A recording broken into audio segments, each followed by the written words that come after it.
तुम्हें infinity war का वो सीन तो याद होगा जिसके अंदर थॉर आता है और थैनोस की गर्दन पे वार करके डायलॉग बाजी करने लगता है, जिसकी वजह से थैनोस को टाइम मिल जाता है और वो चुटकी बजा देता है। लेकिन क्या होता अगर थॉर डायरेक्ट उसके सर पर वार करता और थैनोस वहीं पे मर जाता। लेकिन सबसे पहले जानना ये ज़रूरी है कि थॉर ऐसा करता क्यों है।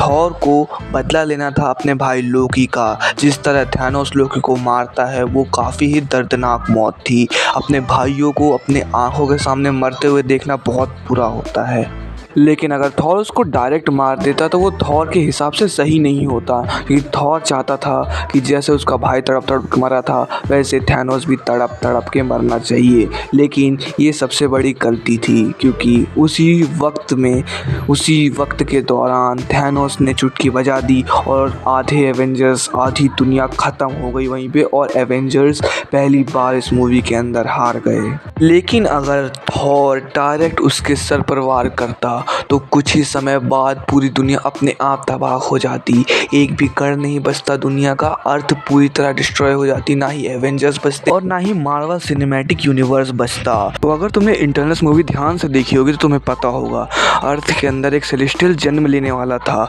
और सेलेस्टियल्स के बेबी कैसे जन्म लेते हैं, धरती को या फिर किसी भी प्लेनेट को डिस्ट्रॉय करके। तो अगर थॉर थैनोस को जान से मार देता और थैनोस चुटकी नहीं बजा पाता तो सेलेस्टियल का जन्म पोस्टपोन नहीं होता और वो उसी समय जन्म लेकर पूरी धरती का नाश कर देता, पूरा यूनिवर्स ख़त्म हो जाता।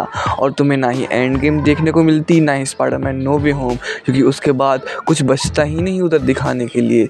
लेकिन ऐसा नहीं हुआ, क्योंकि डॉक्टर स्ट्रेंज जानते थे अगर थॉर थैनोस को ख़त्म कर देगा तो दुनिया की ऐसी तैसी हो ही जाएगी, इसलिए उन्होंने चुटकी बजान दी।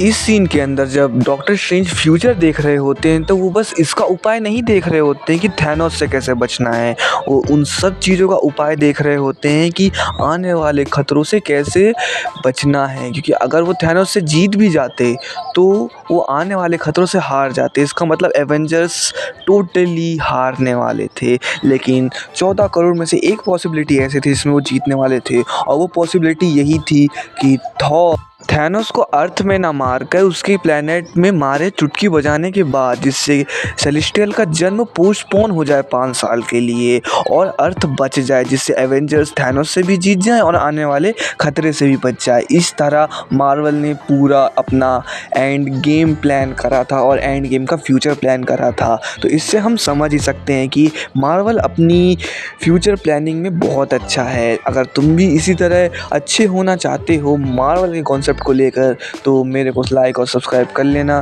बाकी अगर तुम यहाँ तक देख रहे हो तो बहुत धन्यवाद। जय हिंद, वंदे मातरम।